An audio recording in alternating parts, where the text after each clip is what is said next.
In principle, potential drop per unit length is constant. Potential drop per unit length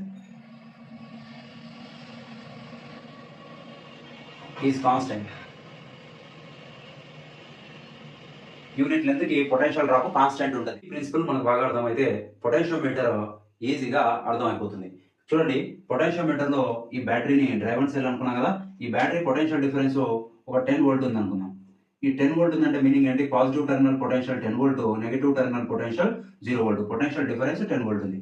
ఇప్పుడు దీంట్లో current flow అవుతుంది కదా. చూడండి, battery నుంచి పాయింట్ ఏ దగ్గరికి ఇది కండక్టింగ్ వైర్. ఇక్కడ ఏం పొటెన్షియల్ డ్రాప్ అవ్వదు, రెసిస్టెన్స్ 0 ఉందని కన్సిడర్ చేస్తాం. ఈ పాయింట్ దగ్గర నుంచి ఈ వైర్ కి రెసిస్టెన్స్ ఉంటుంది. రెసిస్టెన్స్ ఉన్నా సరే ఈ వైర్ లో కరెంట్ ఫ్లో అవుతుంది.